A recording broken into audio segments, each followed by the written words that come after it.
تو لوگوں نے کہا یہ حدیث تو آپ کو پتہ ہے مگر کہنے لگے میں ان کے راویوں کو دیکھنا چاہتا ہوں. And very close to his death وہ پھر بھی متلاشی تھے.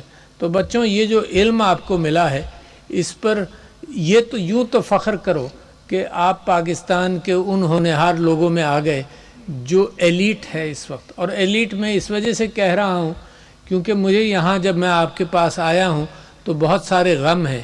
اس میں ایک غم یہ ہے کہ میرے ملک کے اندر 2.62 کروڑ بچے اسکولوں کے باہر ہیں اور ان میں آپ ایلیٹ ہیں کہ آپ اسکول سے بھی آپ نے تعلیم حاصل کر لی اور آپ کے ہاتھ میں ملک نے علم دے دیا.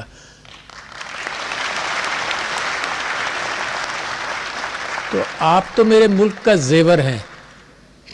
اور یہ جو میں آپ کو صرف ایک اندازہ بتا دوں یہ فگر آ جانا تو بڑا آسان ہے کہ 2.62 کروڑ بچے اسکولوں کے باہر ہیں.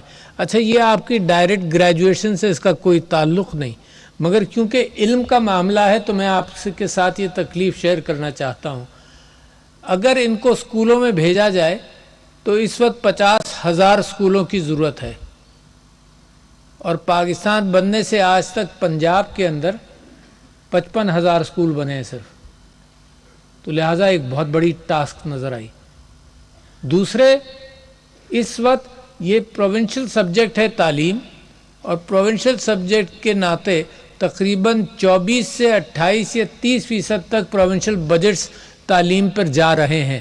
اور میں عنقریب کوئی ایسی کیفیت نہیں دیکھ رہا کہ پروونسز اپنا بجٹ اور کاٹ کر کے 50% تعلیم پر خرچ کر دیں کیونکہ اور بھی پرائرٹیز ہیں. غربت بھی پرائرٹیز ہے, صحت بھی پرائرٹی ہے.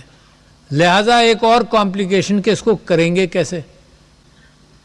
اس کے اندر میں سمجھتا ہوں کہ پچھلے دنوں میں نے ایک ایجوکیشن ڈے تھا اس کے اندر میں نے گفتگو کی کہ out of the box solutions چاہیے.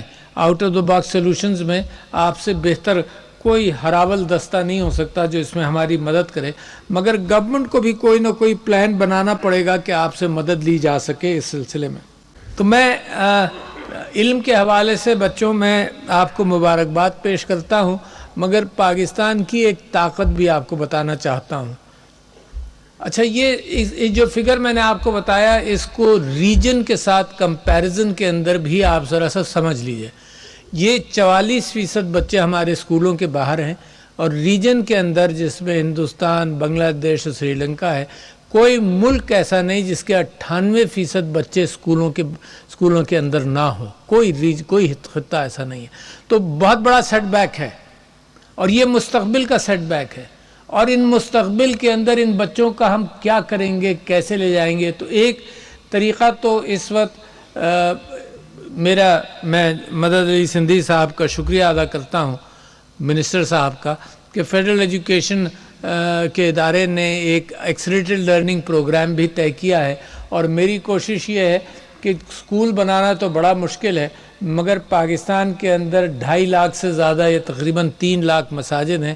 ہر گلی کے اندر مسجد ہے تو کسی طرح سے مسجد کے سٹرکچر کے ساتھ اور آپ لوگوں کے ساتھ مل کر کوئی ایسا کام کیا جائے کہ ان بچوں کو جلدی سے تعلیم دے کر سسٹم میں لایا جائے.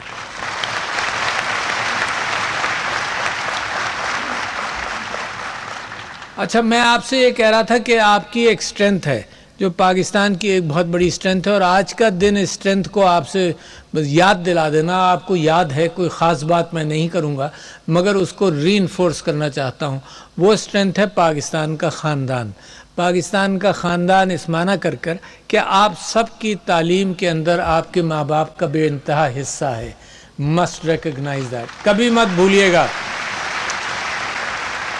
اس بات کا امکان ہے کہ جیسے ماں باپ ہمارے بوڑھے ہوتے ہیں تو نگلیکٹ کا شکار ہو سکتے ہیں.